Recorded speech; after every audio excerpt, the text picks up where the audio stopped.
Welcome to episode 61 of the David and Hillary Show.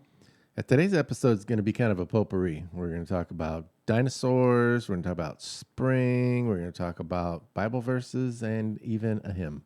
I love all those things. That's awesome. All right. Because that's what we're doing. Let's do this.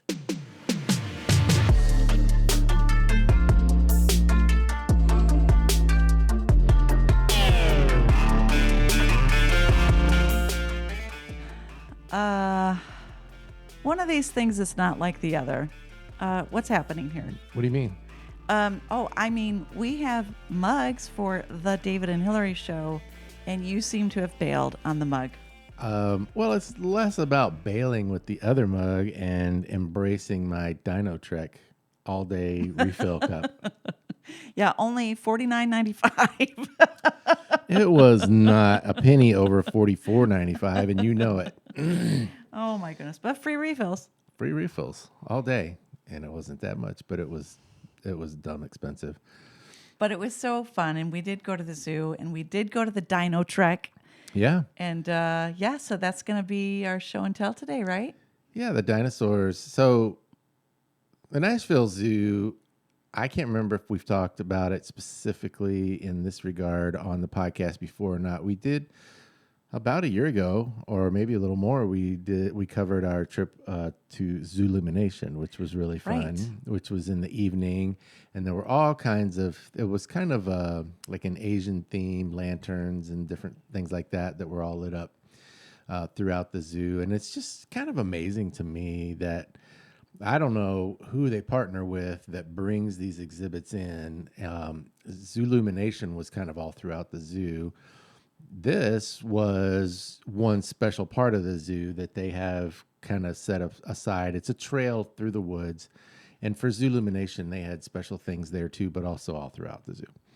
I wondered about that because I couldn't really place what used to be on that loop that we went through. I think it's for special things, but it's just a pathway through the woods. Right. And we'll show you some pictures here in a second, but it was pretty cool. They brought in these dinosaurs, and they're not real, of course, but they're very convincing animatronics. I mean, we know they're not the real thing. Right. But just the size, they didn't look super cheesy. You couldn't see like joints for the legs and all of that, but they didn't look like blow up balloons. Yeah. You know what I'm saying? I mean the eyes moved independently, and they were animatronics, they and were cool. the mouths moved, and they had Jurassic Park and other music, Jurassic Park music and other music in the background as you walk through it. They had misters in certain places, not the whole thing. But it was fun. Yeah. It was fun. It was a special thing. It was a little bit extra to go through it. So just to set it up just a little bit more, and then we'll look at the pictures. But we went to the zoo with one of our daughters and her husband and their son, who's not too far from being 2 years old. Yeah. And so he's only recently started to kind of know what dinosaurs are. He's got dinosaur pajamas, and he's got a couple dinosaurs, but he's 22 months, so he hasn't seen a whole lot of actual dinosaur things on TV, whether they're cartoons or, so he doesn't know a lot about it. So we had a rough idea what this was. Well, you actually went through it. I'd gone the week before with another one of our kids. Because you have a zoo membership. I do. I get in for free. Woohoo. Me and a friend. If you want to go to the zoo, message me. And I just thought it would be super fun. And I liked it. I thought it was really, really well done. Yeah. And you'll see from the pictures that I think the Tennessee terrain also kind of lends itself to some of that, just the Jurassic Park feel for parts of it too. So, well, I think the other thing I wanted to say a minute ago was it's a nice zoo for a small town zoo. Mm-hmm. So if you're from a really small town, Nashville probably doesn't seem like a small town. I don't even know what they claim the population to be now. And like a lot of larger cities, it's the population of the city, but then it's also the population of the metro area, or it's the population of the county, or it's the population of Middle Tennessee, because there are literally people who live an hour away from Nashville, but they lived here to live in Nashville or near Nashville. Yep. That's how big of a pull it is. And I'm sure it's 2 or 3 million people at this point, which to me doesn't sound like a small community. It's by far the largest community I've ever lived in. But compared to New York, Chicago, LA, Miami, it's a small town. And the zoo has a small town flavor. They have some bigger animals and some pretty cool animals. And at times, we go through it, and I know you love it. I would say I like it. But I've been to the Cincinnati Zoo. I've been to the Washington, D.C. Zoo. I've been to the Philadelphia Zoo. I've been to the Cheyenne Mountain Zoo in Colorado, which is pretty darn cool.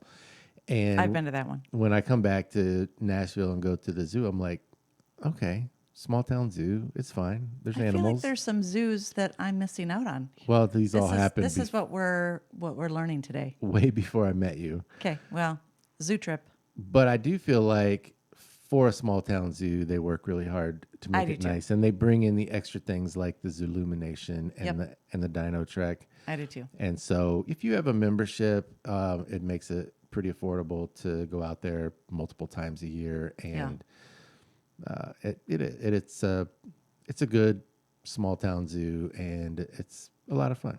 Yep. So, Dino Trek, Dino Trek, you ready? I'm ready. All right, we're gonna pop on those pictures. Okay, well, we showed you the pictures in a completely different way this time, hoping it would save us time in editing. And what it actually did was eliminated all of our audio while the pictures were on the screen. And we're faking this back in later, hoping that it works. So if it seems a little herky jerky, that's why we apologize. Please Yes. stick with us, because we know the audio at the end worked, and there's some really great things after the dinosaur pictures. But let's talk about those while we have them up. It was fascinating to go through, and the dinosaurs were pretty realistic. Yeah. I mean, we knew they weren't real, but you couldn't see What? joints where the legs and arms come together. This guy here, they had rigged to spit water. Yeah. So It wasn't working the day. I don't think it was working the week before. I think it was too cold. right when you went with one of our other kids. Yeah. Yep. But this time it was working. And I was trying to get wet. It was hot that day. It was hot.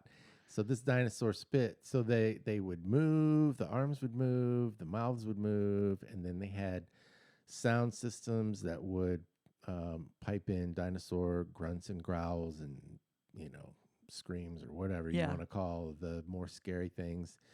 Some of them were big and scary, and then like these guys, They were little. littler. Littler. Yeah. And, we don't really know for the most part what the skin looked like, because what we know of dinosaurs is from fossils. And so they were pretty creative with these. This guy's crazy with the 4 horns. They had little babies in the nest. They were adorable. And they were making Yes. little noises too, little squeaks and noises. Yep. And I think on the video, we're going to see your cursor go down. There it is. And Yeah. point to the little babies. babies. That was one of They're your so favorite cute. parts. But, years ago, the dinosaurs would always be kind of portrayed with just boring gray skin. And I guess they thought all lizards were boring and gray. Mm-hmm. And now they've, livened them up and colored them up and made them more interesting. Here's a young family. I didn't know them, so that's why I'm not showing their faces. But our grandson was about the same age, maybe a little older, but he wasn't sure about the dinosaurs. That's why you guys kind of hurried through the exhibit. Yeah. But Nothing to see here. Keep moving. Keep moving. Yeah, and I think in time he will. He seems kind of fascinated with them, but he was a little scared in Sure. person. They were lifelike. They were fun. Yeah. They were real. They made noises. There was the mist and the music and the fog. It was fun. I like this guy. Looks like he's got a horn collection going on.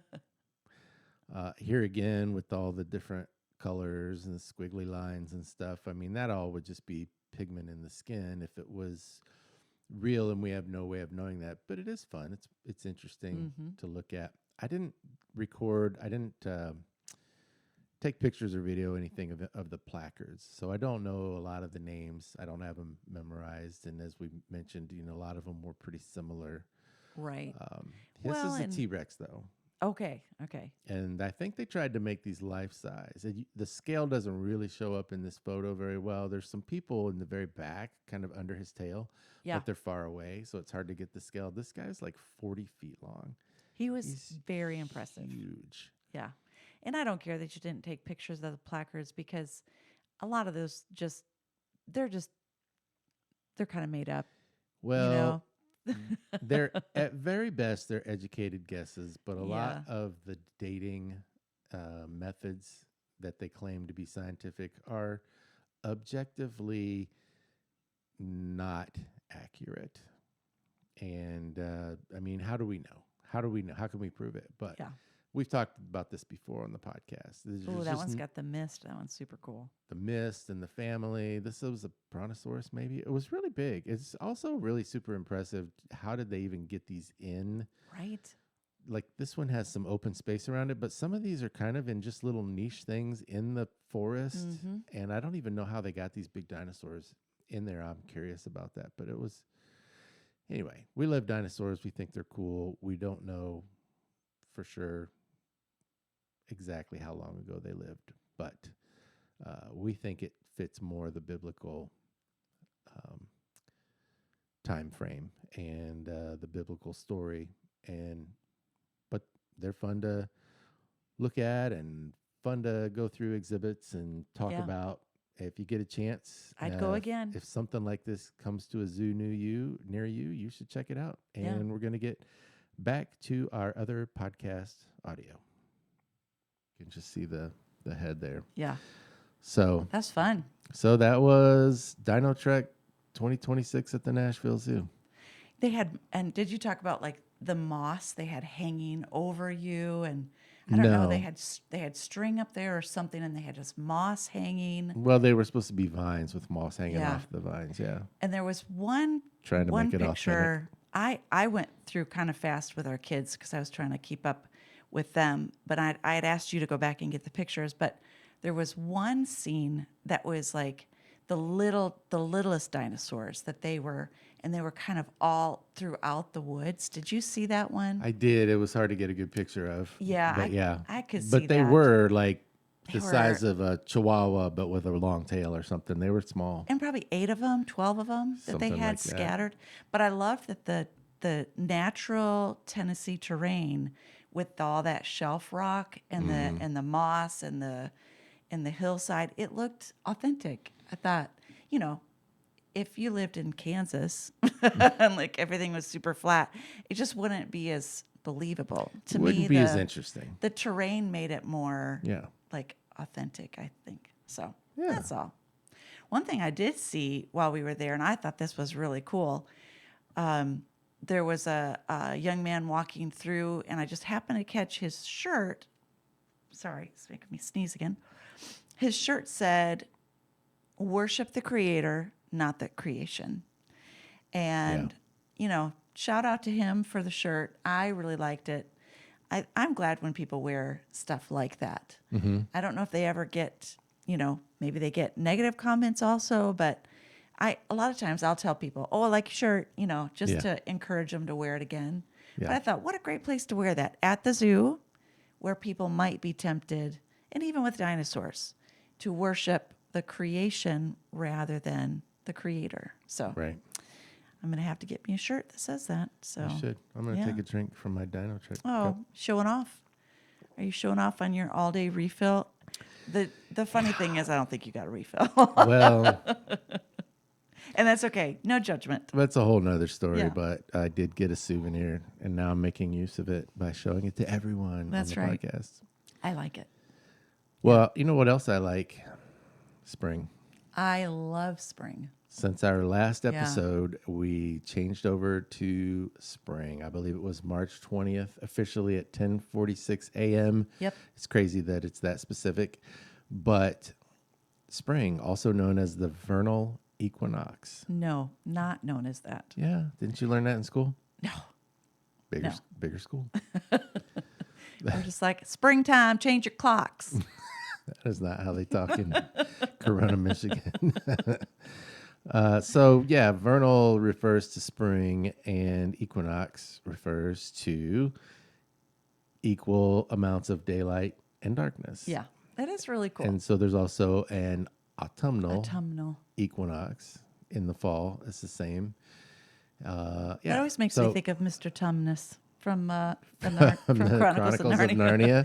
Yeah, autumnal. Mr. Autumnal Equinox. That's right. Well, so this happens. I looked it up. We're not going to go super deep into this, but I just always think it's cool.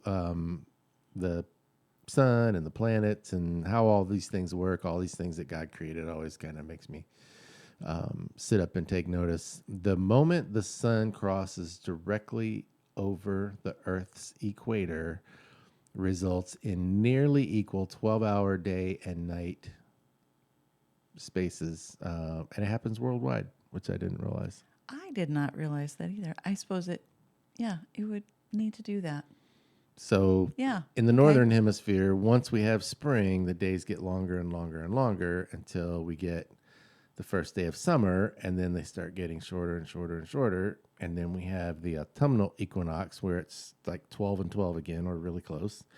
And then the days get shorter and shorter and shorter until the first day of winter, and then they get longer and longer and longer. Yeah. And it's just a cool cycle. I also love summer solstice, right? Like the longest day. Yeah. But I do get a little sad right after that because I think, oh no, because they start getting shorter. And I think, don't panic. You've got a while before, the autumnal whatever equinox. But I much prefer, like, right now until the summer solstice. Every day is getting warmer. Every day is getting longer. More sunlight. Well, here in Tennessee, the temperature goes up and down. Yeah, that's true. But overall. But overall, yeah. No, I know what you mean. That. Of course. Makes me happy. I get happy when we have the first day of winter because then I know every day is getting a little bit longer. That's true. So really, you've just got to make it from the autumnal equinox to the winter solstice. That's hard to say. Say it. Winter solstice. See how difficult that was for you? And in between there, you've got Thanksgiving and Christmas. So yeah, it's fine. That's fine. It's fine. Well, I always say spring is my favorite season when it's spring, and fall is my favorite season when it's fall. Okay. I don't like summer as much as some people do. I like it, but it gets really hot here in Tennessee. Yep. And when we know that it's getting a little cooler and football is happening and all of that, I really love fall. But when spring happens and it warms up and everything blooms, I really love spring. So, yeah, let's talk about that for a minute. What are some of the things that you like about spring? Okay. Because we talked about this earlier and you said, yeah. So many things. I'm assuming you like spring because I love it. You told me. I love it. I was going to make fun of you for your spring fall thing, but that's probably true. It's probably true. When it's spring, it's my favorite. When it's fall, rats. I hate that you're right on that, but that's okay. Kind of goes with my whole no favorite children thing. Oh, nice. No favorite seasons? No. Well, I kind of. There are two I like better. Okay, it's not the same. Okay. So I broke it down into categories. Smells. Wow. Spring smells. And like even today, we were walking around some of the nurseries. Yeah. And a couple times I was like, do you smell that? Like what? But you're surrounded by so many plants. Sometimes you can't tell which one it is. Right. But there's just so many fragrant things blooming, especially right now in the South. And I love it. Yeah. And sometimes it'll just be wafting through the air, and you catch a little bit of some honeysuckle or jasmine or gardenia or magnolia. It's like, I love it. I just love it. I get a little bummed out. Some of my favorite plants don't smell. They look like they should. Yeah. And they don't. But Yeah. But enjoy the sights and the smells. Well, I have sights on here too. Flowering trees. I put down the brightness of new green. You know what that is? Yeah, spring green. That spring green. It's like crazy green. It just makes you happy. Yeah, it does.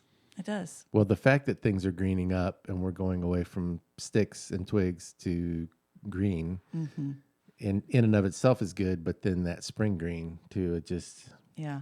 I don't know, it just makes me happy.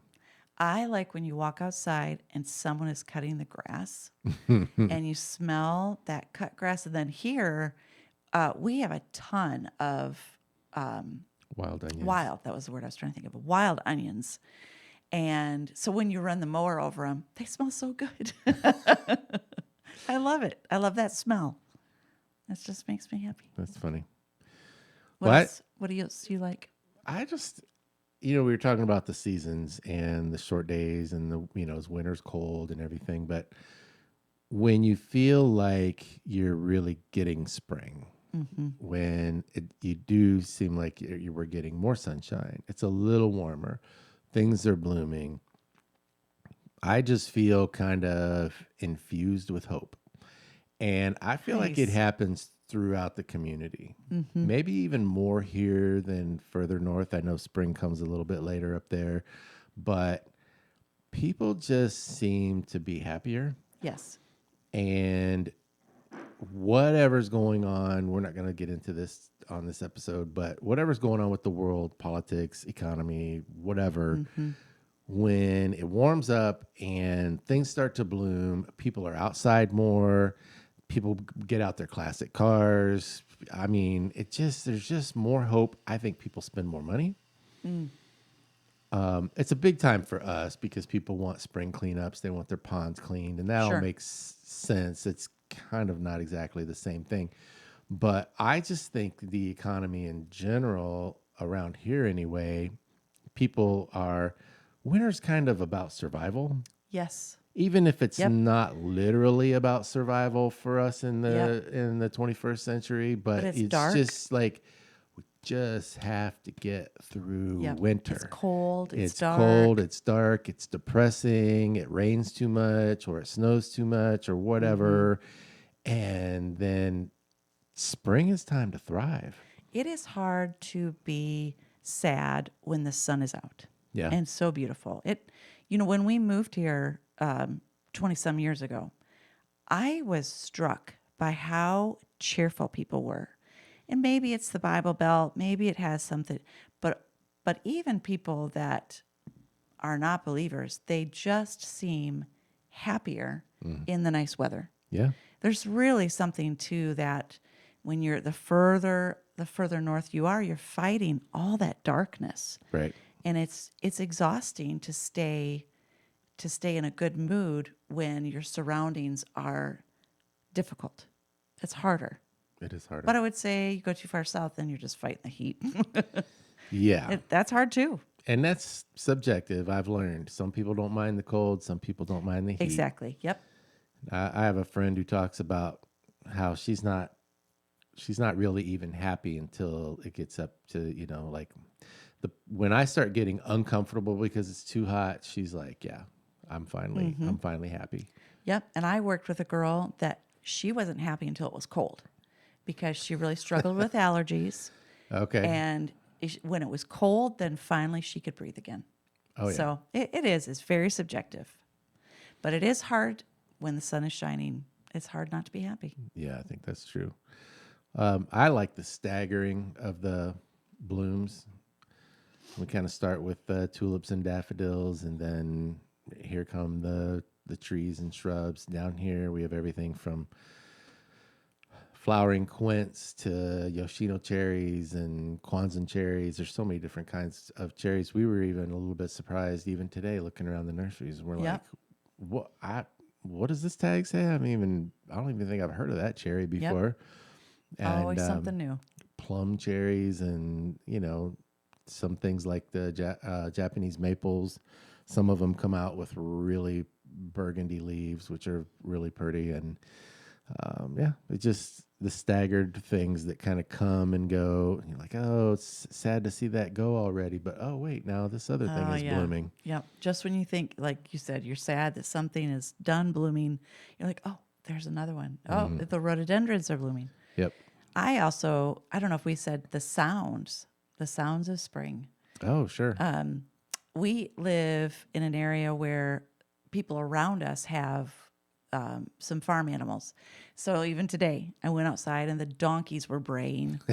And I was like, that just makes me so happy to hear the donkeys. Yeah. And then there's cows right next to them.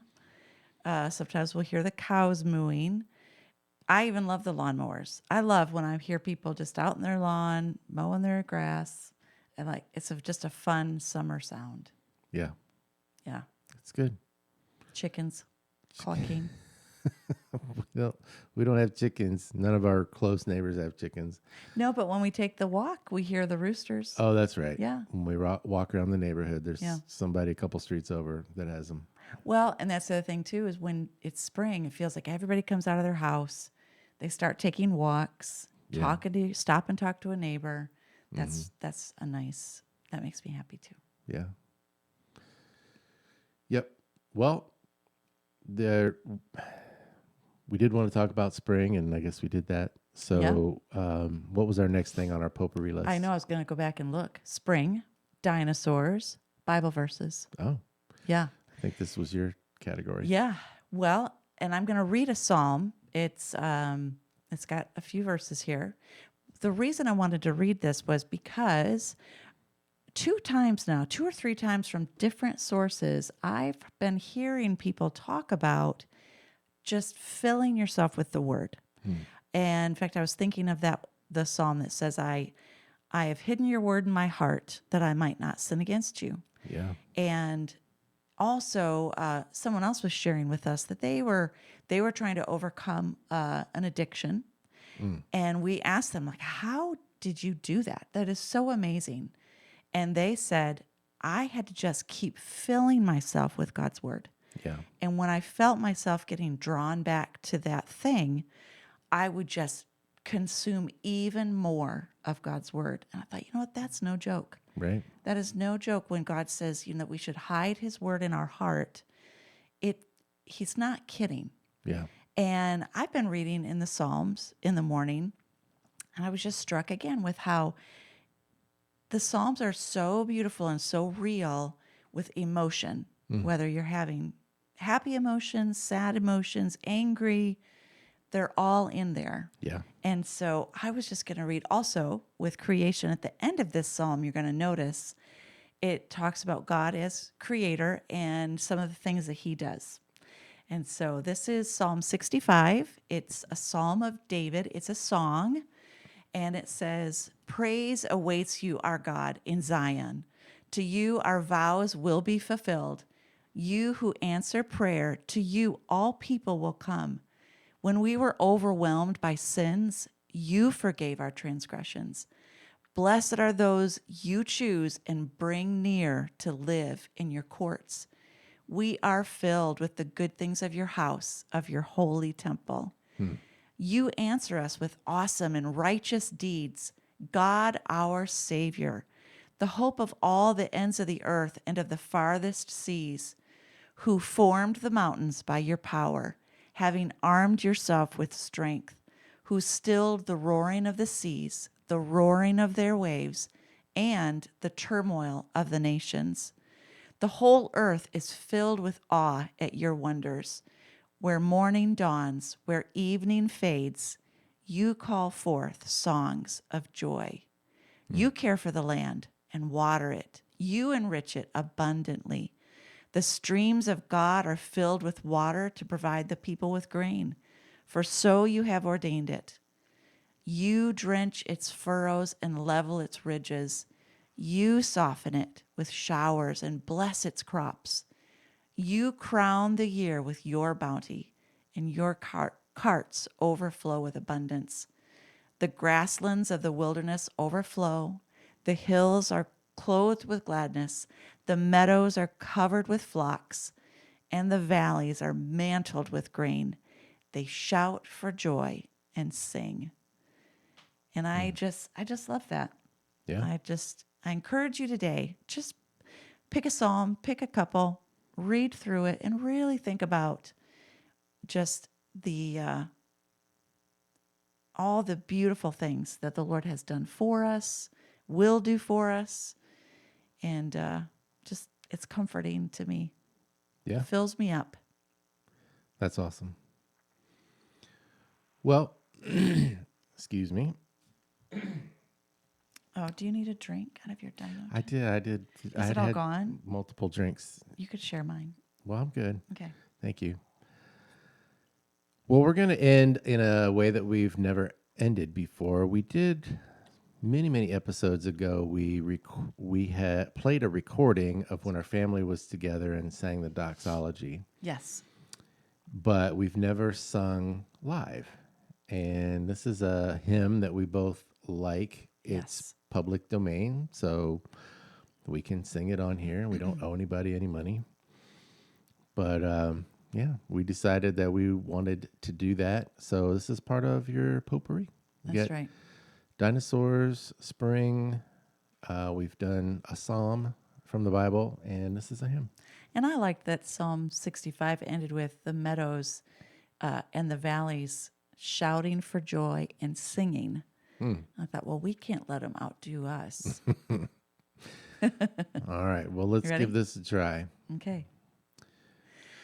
When peace like a river attendeth my way, when sorrows like sea billows roll, whatever my lot, thou hast taught me to say, it is well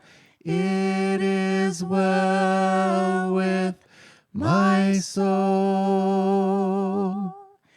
It is well. It is well with my soul. with my soul.